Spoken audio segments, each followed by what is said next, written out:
our weather alert for the potential of flash flooding pretty widespread across the region today. And waking up in Canyon City, it's a beautiful start with some really pretty clouds. Now, Fremont County in general has already had some flash flooding this week and some washed out roads. So on top of the saturated soils, we could see more flooding today. And the vast majority of this rain is actually going to fall this evening and overnight. So the first half of your day should be quite pleasant and you can get all the things you need to get done.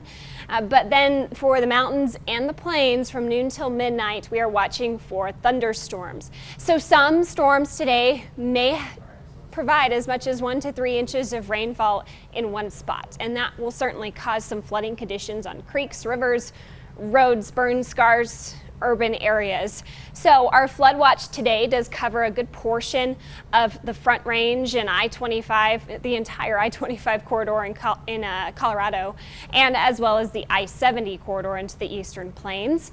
For our mountain zones here west of I-25, this goes into place at noon, at 2 o'clock for everybody else, and then the flood watch ends at midnight. So it's mostly later on today that we're seeing the flooding rains. So even by 2 o'clock, this is where I've paused our Futurecast map, we're still pretty sparse in our storm coverage. It's allowing us to heat up quite a bit today. That extra heat will supply extra energy. And then by later on this evening, numerous showers and thunderstorms in the foothills and mountains, still pretty scattered into the plains. And then things really start to get heavy and more widespread come later this evening. Here's 8 o'clock. Heavy rainfall along I-25 continuing into the evening hours and then starting to die down a bit after midnight, but we'll likely start with some sprinkles, some low clouds, maybe some fog by Monday morning.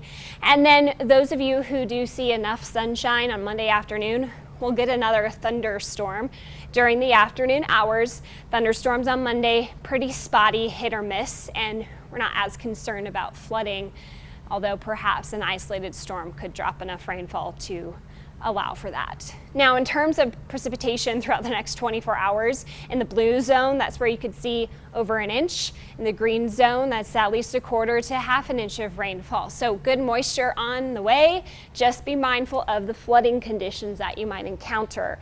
87 in the Springs today and 95 in Pueblo. Quite warm. We've actually upped our temperatures for today since yesterday's forecast, because the storms settle in later on in the afternoon and evening.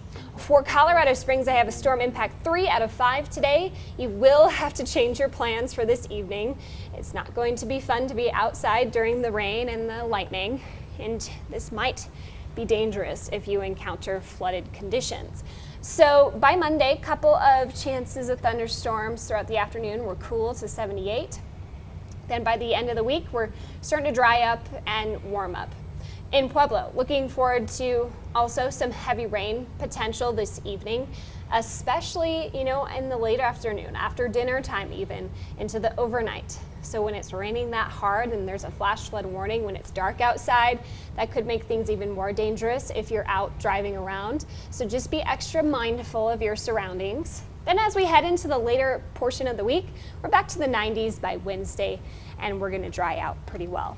For Canyon City, we've got thunderstorms possible today with that heavy rain and the flood watch. A few more storms tomorrow, then we're clear through the middle of the week before thunderstorm chances return by next weekend. And finally for Woodland Park, you're in the 70s for the 7-day forecast, and the heavy rain is most likely for today.